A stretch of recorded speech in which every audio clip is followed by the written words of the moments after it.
Alrighty guys, welcome to another YouTube video here, Huskers, GBR, or Rich.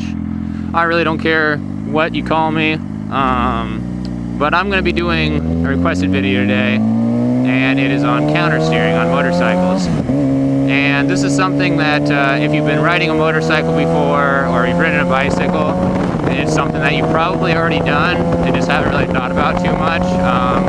At least that was the case for me. Nobody really taught me or told me anything about countersteering when I started riding. I just kind of learned about it by myself and then watched a few videos, read a few articles on it. So I guess today I'm going to try to explain the best way that I can what countersteering is. And keep in mind that if you haven't ridden a motorcycle, it is kind of hard to explain, but it is something very easy to do. So if you're watching this video and are thinking about getting a motorcycle or something like that, don't worry about countersteering at all. I mean, you will figure it out. It's extremely easy. I mean, like I said, I didn't know anything about it, and I jumped on dirt bikes before, and a motorcycle, a street bike, and I did just fine. So I'm going to start off explaining countersteering with the way a car goes through a corner. So let's say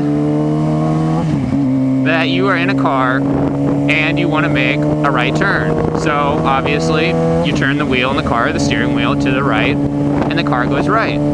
But if you take the corner, not necessarily fast, but you know, at a decent pace, you're probably going to notice that, or have noticed before, I mean everybody should have noticed this, that the weight of the car actually feels like it's going to the left. Like you, if the car's turning right and you're sitting in the back seat and you don't have a seatbelt on, you're gonna lean or slide towards the left, and that's because essentially the forces of you going through the corner, it's causing the weight to be shifted to the left, even though the vehicle is moving to the right. So on a motorcycle, you know, keep that in mind. Let's say you're on a motorcycle and you want to go make a right turn, and you do that by taking the handlebars and pushing them or pulling the edge towards the right.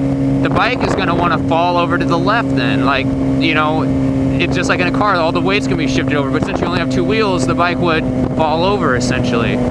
So how do you counteract that? How do you use that, you know, those forces or gravity and stuff like that to your advantage on a motorcycle? Well, it's pretty simple. If you want to go left or right, you have to steer the opposite direction on it. And it's kind of sounds funny at first, but if you think about it, it makes sense. So on the motorcycle, let's say you want to go right.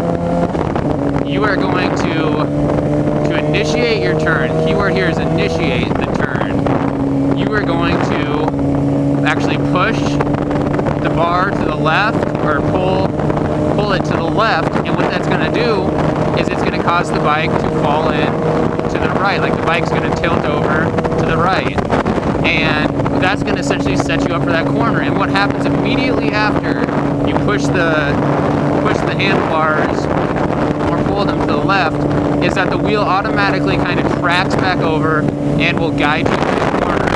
And I'm going to try to show you here on my bars right here. But so look down there, and if I want to go right, I'm actually pulling to the left like that, if that makes sense, if you can see that. So if I want to go to the left, that direction, you know, I pull the bars like that, and it's real subtle movements. It doesn't take much at all. I mean, you're pushing and pulling just a little itty bitty bit to get the bike to do that type of stuff. So it's opposite thinking, but it makes sense when you're actually on the bike. So you want to go right, and up here there's a roundabout. I'm actually going to go through it, so I'm going to initiate by pushing to the left, and then at the apex push to the right, and I made it through the corner.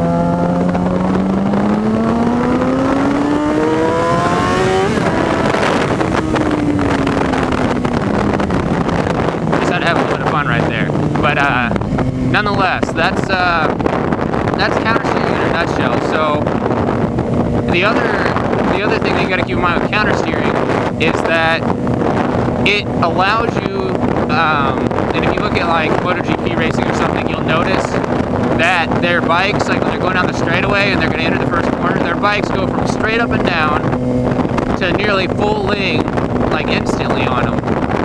And countersteering, it allows them to do that. You know, like I said, it only takes little movements to initiate it, but if you need to go through a corner fast or quickly, like let's say you're on a new road and there's, you know, a sharp corner coming up or something, you can, or like if like an obstacle, I guess that's not a real good example, you can see the corner, but let's say like I'm a deer or something around in front of me, you could initiate the corner and get around a lot quickly by countersteering like that. You know, it's real easy to avoid things and get the bike to change directions using countersteering versus, I guess, slowing down and steering around it.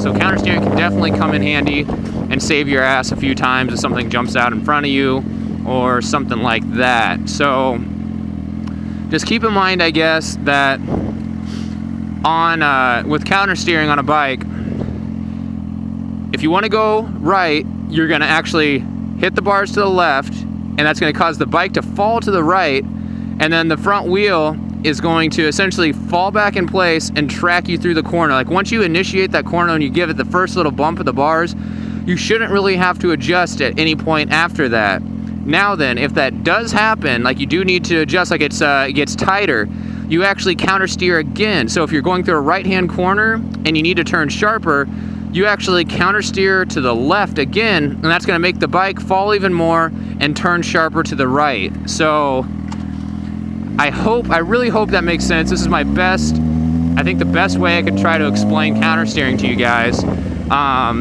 If you do come up with any questions at all or want me to clarify something, I know it probably wasn't the best camera angle to do this. I'm still working on finding some better angles and stuff for my bike. Just let me know. But I guess that's it, guys. Hopefully you guys enjoyed the video. If you could leave a like down below, that'd be great. Just know if you guys liked the video and everything like that and enjoyed it. So until next time, guys, take it easy.